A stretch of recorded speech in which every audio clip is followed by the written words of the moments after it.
Okay, hi, how's it going? I recently talked about Omega Strikers in my most recent video on my main channel, but I've had a lot of thoughts and nuance about it that I didn't feel could make it into the script, where I was also reviewing 4 other games and generally wanted to keep things positive, so I wanted to expand upon that review here. If you aren't familiar with Omega Strikers, the very basic rundown, if you don't want to go watch my other video, but you should because it's a good video, the basic rundown is it's a 3v3 MOBA air hockey. They call it a foot brawler, so you run around and you hit the core and you try to score a goal. Everybody picks a different character. They have different abilities. During the match, you take like awakenings that can change your cooldowns or your speed. It's very fun, but in my video, I talked a lot about my concerns with the pacing and the longevity with it being a live service game, because it's free to download and it has a lot of microtransactions, and that's their business model, you know, buying skins, battle passes, all that stuff. So I have some notes here. This is a whole new video format I'm trying, so we'll see how it goes. One of the reasons I wanted to write this, in addition to, you know, loving the game and wanting to talk about it more, is I saw a couple comments on the video and posts on Discord saying that I was too negative, or I was gonna hurt the game by making a review like this, or I was too negative about something that was just fun.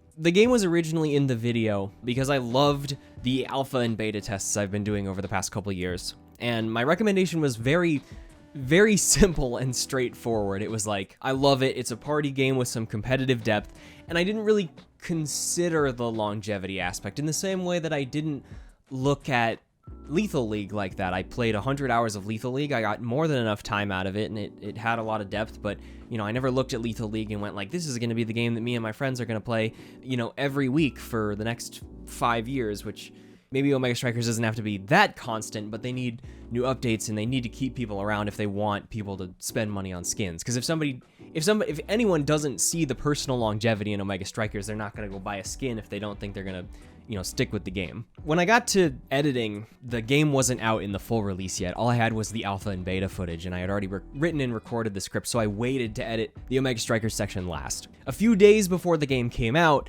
they announced all the big changes in like a post in a video, and there was like the Awakening draft and the reset to normal and ranked, which is, if you're also not familiar, the game used to be first to 5 goals win by 2. The new format is best of 5 sets. First to 3 goals wins a set. So I paused on finishing the video for a couple days because I could have just finished the Omega Strikers section with my limited beta footage and put the video out like the day the game came out because everything else was done. But I decided to wait, and then as soon as it came out, I put like 10 or 15 hours into the game to really kind of get a feel for things. Even if things hadn't changed, like I'm talking, it was identical to the beta, I think the longevity discussion still would have come into play. After talking a lot with one of the developers, Lunchboy, and reading reviews, and specifically looking at reviews and their hours played count on Steam, the general vibe I found from both the reviews and the developer was, outside of the little corner of die-hard fans and competitive players, a lot of people were like, yeah, this game is great, it's super fun, but they didn't actually stick with it. And like, I didn't either. I only played 5 or 10 hours of the public beta, I think. A lot of the reviews I saw, both negative saying they didn't like the new changes and that, you know, just liked the beta, had like less than 20 hours in the game, which, you know, getting 20 hours out of a game is great, but for a live service game, it needs to be replayable. It was kind of inevitable that some beta players were going to hate the changes, but the developers were hoping that everyone who gave it a shot and stuck with it would kind of come around and new players would spend more time with the game, especially if they keep adding characters, maps, and awakenings, which I think is a big deal. I think just the maps alone add so much variety to this game. All they have to do is put like this little circle in the center, and that like changes everything. There's a character named Rasmus who can like pull people through the center, so like he's great on this map, and all the hazards completely changed the game. There was an old map that they took out called Side Streets. That was my least favorite map, but you would have these little brawls in the little side streets, and all they have to do is like put like a tiny wall or like bend the corners and it completely changes the game. Even the map hazards. I know some people are like, this is a skill-based game, but the Atlas's lab map where there's a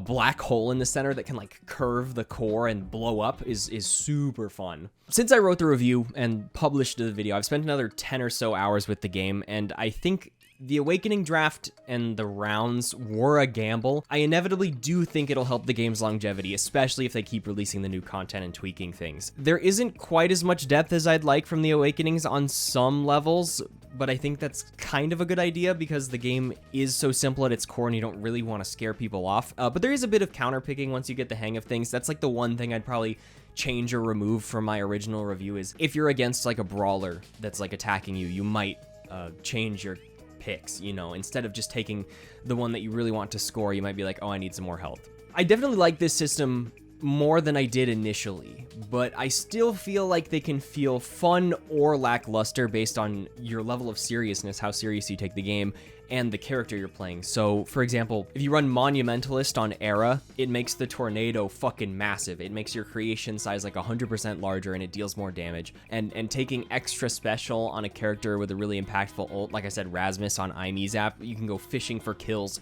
and like constantly hook people into the center hazard because it gives you like 40% cooldown reduction on your ult. But if you're always trying to pick the best in slot skills for your character, or like whatever you can get that's the best, sometimes you don't get to have as much fun.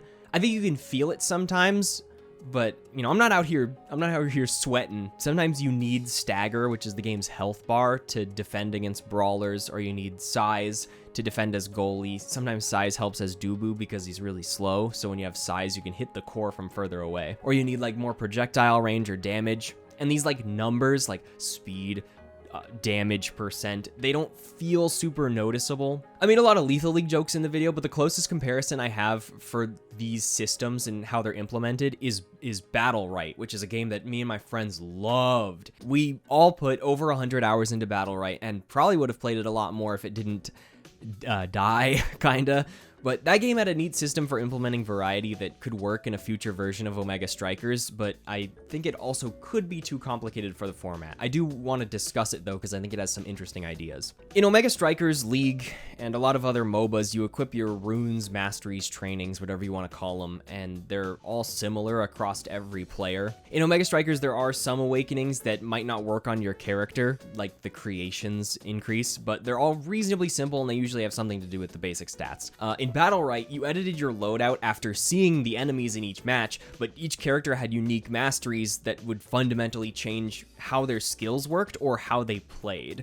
This did lead to best in slot loadouts sometimes, like the beta version of Omega Strikers, but even though it's been 6 years since I played Battle Right, I remember needing to seriously consider editing loadouts like based on matchups, and you really had to play around the way you changed your abilities for each match. I'm not saying Omega Strikers should just throw this in.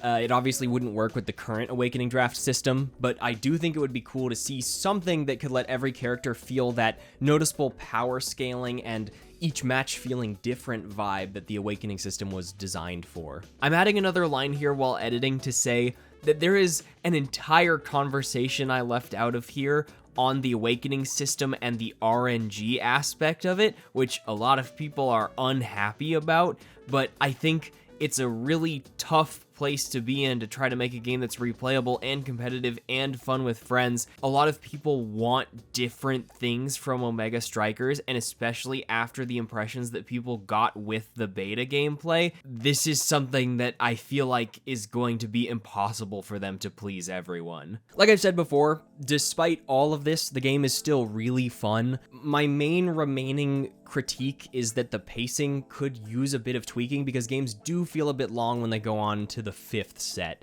It's kind of fun in ranked when you're really focused and coordinated and you have 2 friends and you're playing a super even match, but when I want to chill out with my friends, I want to play normal, but 25 minutes can feel exhausting with how little downtime there is. Plus, they added goal locks, which I didn't talk about in the original video, but they're basically like a barrier or 2 barriers you have to hit to actually open the goal and score, so that makes the average round longer too. Quick play is still fun, but the auto-selected awakenings make a random set of characters way stronger every game, game compared to being able to pick almost anyone in a normal game and building them to your liking. And on this kind of stuff, I like to offer my own thoughts when I can, but I obviously don't have all the answers, and my gut reaction would be to say that best of 5 should be best of 3, because that's where it feels like games should end. When I've been playing with friends, we go, oh, we won 2 sets, I'm done. And then you have to keep going. But the awakening system wouldn't have enough time to scale that way, and that's why I didn't bring that up in the video, because, you know, the devs tested best of 3, and it wouldn't work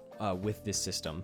The only other thing I miss from the beta is the core speed being higher. I didn't talk about this in the review because I didn't want it to be, oh, beta was better, or like beta versus release, because anybody that's new and watching the video has no previous frame of reference, so they don't care about what the game was like in the beta. They care about what it's like now. But the core has a lot more friction now than it did in alpha and beta, which turns the game into a more complex brawler and makes passing more important, makes it less like 1v1 air hockey, which was fun. Like, my gut reaction was like, oh man, I miss watching the forwards scramble around while the goalies are just passing it back and forth to each other. But I don't know, I get it. If the devs are watching this, just next limited time game mode, make the core speed scale infinitely and make it do the thing in Lethal League where it like warps space-time when it gets really fast, if you have the time. If you have the time. Yeah, thank you. Please put that in now, or I'm uninstalling. No. The main addition I think the game could benefit from in the short term is just a surrender system. The fact that the team size is only 3 would make general voting a bit more difficult. Like, I think it would need to be unanimous for a game where everyone's still there, but I think it needs to be implemented in some capacity, because I do see people rage quit or AFK and then having to get steamrolled even further for like 5 to 10 minutes while the enemy has to win like 2 more sets is really not fun. At the end of the day, all the criticisms I made in the original video come from my heart. They come from a place of genuine care. I don't like live service, FOMO, battle pass bullshit, but like, it's there. I get it. I've complained about it enough, but I think this game is super fun. I can tell that the devs really care, like I've said. I hope the video didn't come off as negative enough to dissuade most people from trying it out, since the video is called Play These Games or Else. And in the point about competitive depth, I hope I didn't make the game seem too simple, because I do think there's a nice amount of depth. There's not a League of Legends, like 160 characters, macro game with wards and jungle timers and freezing waves type shit. Or, you know, Valorant, where you memorize the maps and the corners and the guns and the economy and bouncing a flashbang off this wall and ding, ding, ding. But it's not just like funny air hockey in the same way that Lethal League isn't just like baseball Smash Bros. You know, there's like, you gotta memorize the angles on every map and how the characters work and the different angles that the characters can hit the ball at, and charging and reversing your neutral hits. And there's a lot of great mechanics and mind games with the parries and the bunts and the grabs and the specials. And Omega Strikers has a lot of those really fun, like moment-to-moment micro game interactions where you're playing like footsies with the core. You're like waiting for somebody else to hit it first so you can hit it back through them, or you're like really trying to figure out when to use your abilities. Passing and bouncing off of walls. I used to call this game Lethal League all the time in the beta test. I was like, yeah, I played Lethal League, because I would get all these super fun goals where like they'd expect I hit it straight at them, but I hit it and score, and it's super fun. I don't know why I'm explaining all this. I feel like you're here on my second channel, you get me, you're smart. In my videos, I usually leave out I thinks and in my opinions, because it needlessly complicates sentences and weakens arguments with something that's a given for the average listener. I feel like I mention this point all the time. Every time I talk about game criticism, I talk about like, I don't say I think, but I did say it multiple times in the Omega Strikers review, because I am still feeling things out, and I'm not the right kind of person, I don't think, to predict this game's longevity. Maybe no one is. Also, this is the YouTube audience I'm talking about. I say these things over and over again because I'm convinced like 50% of people don't actually watch my videos. This is one time I made a turn-based combat essay, and a whole section of the video was about Darkest Dungeon, and there was a comment that was like, dude, how did you not talk about Darkest Dungeon? That's about all I have to say for now on Omega Strikers. I keep finding myself playing the game more and more, so like maybe I will put hundreds and hundreds of hours into it. If they keep pumping out characters, maps, and awakenings, and they make these fixes and they put limited time game modes, like maybe I will stick around. And maybe I don't need to play it as much as League of Legends or like Fortnite. The game is still very positively rated on Steam, but there are like a chunk of negative reviews that's like, this game was the best fucking game, and now it's the worst fucking game. I hate the developers. This shit sucks so bad. Bring back the training system. And they knew that that was gonna happen, and I think they still decided to take this risk and make this system and then try to innovate and evolve on it over time. And I hope it works. Anyway, the real reason I make this video is not to talk about Omega Strikers, because like who fucking cares about like a review, but about the creator versus event, that if you're watching this like immediately, it ends in a couple days. I know a lot of the creators that actually have a chance of winning like top 3 are making their little calls to action, but the truth is they don't need you. You know who does? The Resistance, Team Yakko. Get the fuck on my team. And also let me know what you thought about this casual format and if you want me to do more stuff like this in the future. Okay, bye. Get the fuck on my team.